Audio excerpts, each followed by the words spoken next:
Dalam Islam, hukum musik adalah hal yang diperdebatkan oleh para ulama sejak dulu. Dan perbedaan pendapat ini muncul karena perbedaan cara memahami dalil Al-Quran dan hadis.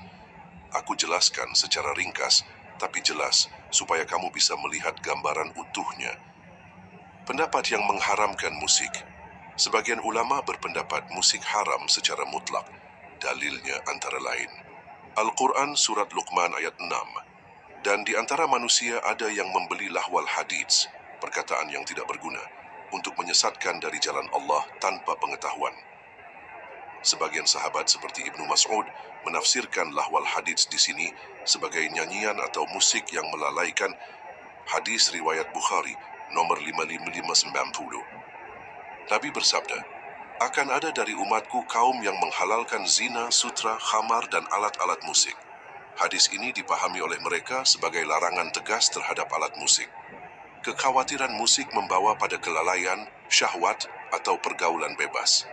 Ulama yang cenderung mengharamkan, Imam Ahmad bin Hanbal, sebagian ulama mazhab Syafi'i, dan ulama-ulama salaf tertentu. Pendapat yang membolehkan dengan syarat. Sebagian ulama membolehkan musik jika isi lagu dan cara penyajiannya tidak melanggar syariat. Dalilnya Al-Quran Surat Al-A'raf 32. Katakanlah, siapakah yang mengharamkan perhiasan dari Allah yang telah dikeluarkan untuk hamba-hambanya dan rezeki yang baik? Mereka menilai suara merdu dan seni musik termasuk bagian dari perhiasan yang halal selama tidak disalahgunakan. Hadis-hadis yang menunjukkan Nabi membolehkan nyanyian pada acara pernikahan, Idul Fitri, atau untuk hiburan anak-anak, hadis riwayat Bukhari dan Muslim. Contoh, hadis dua budak wanita yang bernyanyi di rumah Aisyah dan Nabi membiarkannya. Argumen mereka, musik hanyalah alat.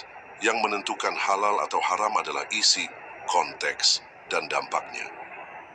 Ulama yang cenderung membolehkan dengan syarat. Imam Al-Ghazali, Yusuf Al-Qaradawi, sebagian ulama mazhab Hanafi dan Maliki. 3. Kesimpulan dan sikap bijak. Jika musik berisi kata-kata maksiat, pornografi, mengajak kufur, atau melalaikan dari kewajiban, maka haram.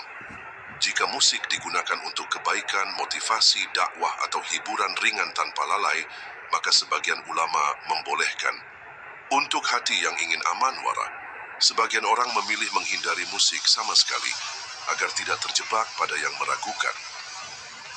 Di zaman sekarang, musik bukan lagi sekadar hiburan.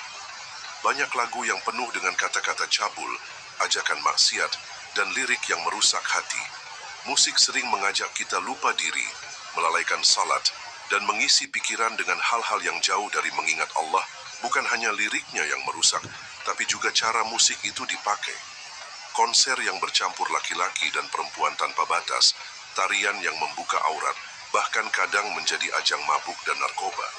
Semua itu menjadi pintu kemaksiatan yang lebar. Bukankah lebih baik kita menjaga telinga kita dari suara yang mengundang dosa dan menggantinya dengan lantunan Al-Quran, zikir, atau nasihat yang menenangkan hati? Lebih baik menjauh dari syubhat dan maksiat daripada tergelincir dalam dosa yang kita anggap sepele.